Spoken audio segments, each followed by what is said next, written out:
le livre de Job, chapitre 1, verset 5. Qu'est-ce que Job faisait? Quand la nuit entrait, il prenait ses enfants. Il commençait à prophétiser sur ses enfants. Toi, tu seras médecin au nom de Jésus.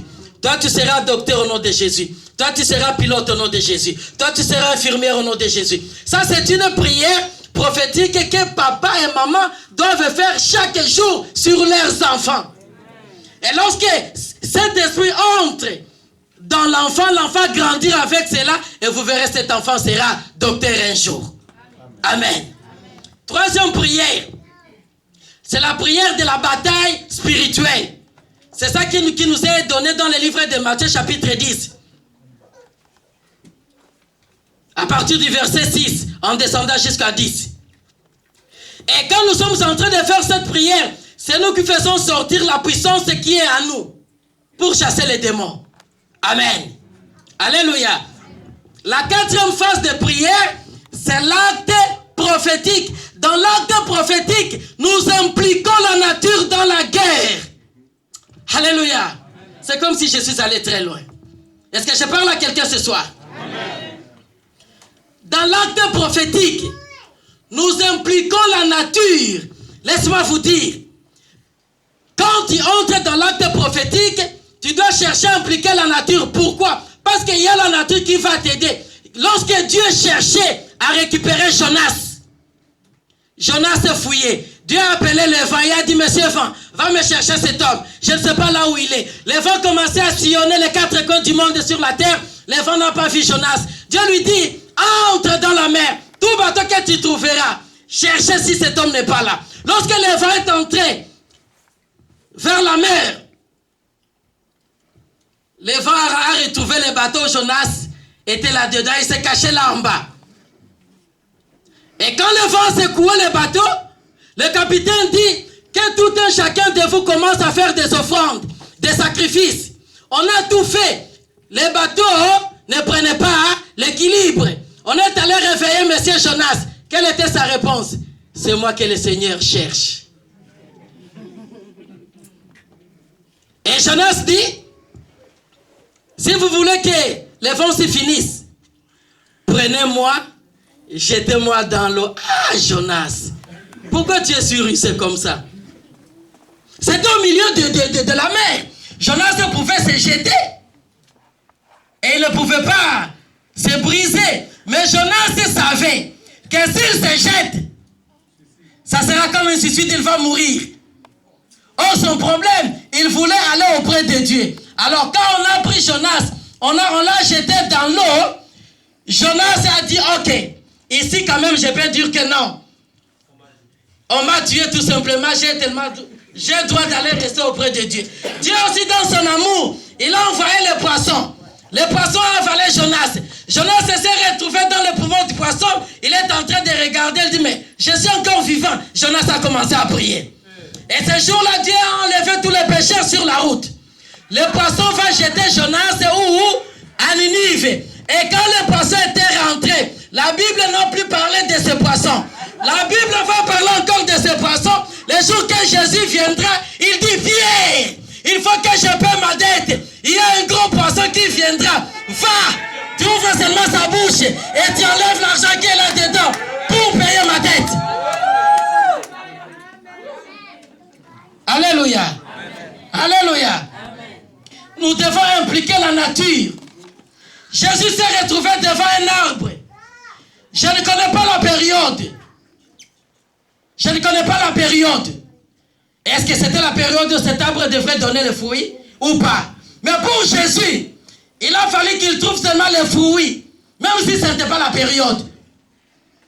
Et comme il n'a pas trouvé de fruits, il dit à cet arbre, à partir d'aujourd'hui, qu'on ne mangera plus de tes fruits. Ce jour-là, l'arbre est allé dire au revoir dans le monde des arbres pour dire comment maudit.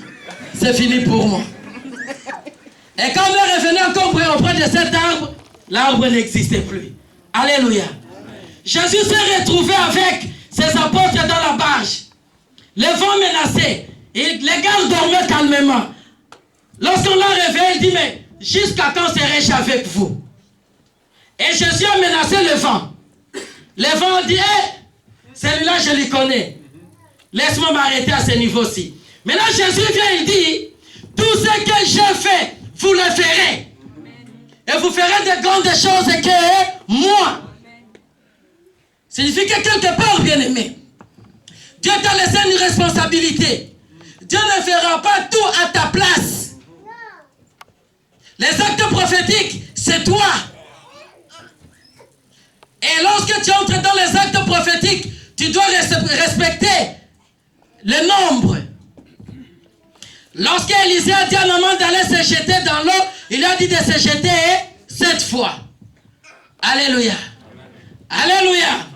Naaman devrait se jeter 7 fois. Or, selon les chiffres, il y a des chiffres qui déclenchent. Amen. Il y a des chiffres qui déclenchent. Le chiffre 1, c'est le chiffre de la divinité. De l'unité, pardon. Chiffre 1, c'est l'unité. Chiffre 3, c'est la divinité. Chiffre 4. Alléluia. Alléluia. Vous dites chiffre 4, c'est? Libération. Chiffre 4, c'est la domination. Chiffre 4, c'est la domination. C'est pour cela que Mobutu faisait toujours ses meetings, soit les 4, ou les 14, ou les 24. Il faut qu'il y ait la présence des chiffres 4. Le chiffre 4, c'est le chiffre de l'évangile. Et l'évangile doit dominer le monde entier. Chiffre 5, c'est le chiffre de la victoire. Le chiffre 5, c'est le chiffre de la victoire.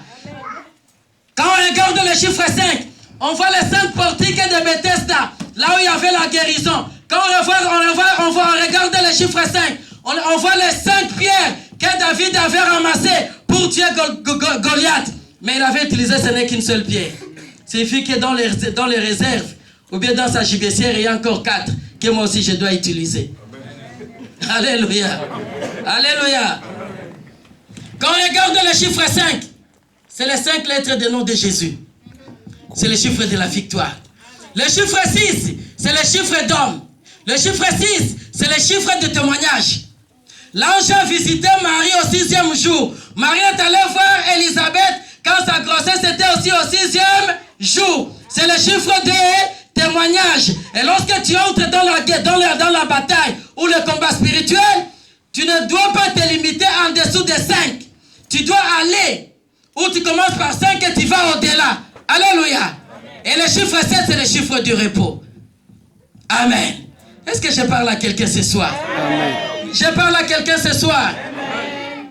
À travers les actes prophétiques, je dis bien aimé, nous libérons nos familles. Nous changeons le langage de la terre.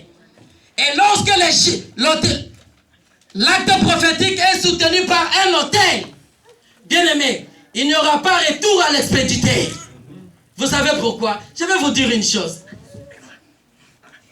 Quand nous lisons les armes spirituelles, casque du salut, ceinture de vérité, cuirasse de la justice, chaussures comme zèle de l'évangile, les boucliers de la foi, qui est l'arme offensive et défensive, n'est-ce pas? Et au dos, il y a quoi? Vous ne voyez pas qu'au dos, il n'y a rien? Alléluia. Amen. Tout ce que nous citons, c'est devant et au dos. Hein? Pourquoi il n'y a rien? Parce que Dieu savait que dans ta maison, tu dois avoir un autel. Beaucoup de gens ont laissé ça seulement dans l'Ancien Testament. Mais laisse-moi te dire, dans ta maison, il y a un autel. Dis seulement que tu étais ignorant de ça. Je te fais découvrir quelque chose. Tu peux te retrouver dans ta maison, tu pries partout dans la cuisine. Mais il y a un endroit. Lorsque tu te mets à cet endroit pour prier, tu te sens à l'aise. Tu sens que ta prière est montée. C'est là où tu dois sanctifier l'autel. Alléluia. Et lorsqu'il y a un autel de Dieu à la maison, c'est un endroit où les anges descendent à tout moment. Ça signifie que lorsque tu avances, derrière toi, il y a les anges. C'est pourquoi la Bible dit, je vous ai donné l'autorité de marcher sur les serpents et sur entre nous. Est-ce que toi tu peux marcher sur les serpents comme tu es là? Hein? il va te mordre. Mais c'est un langage que la Bible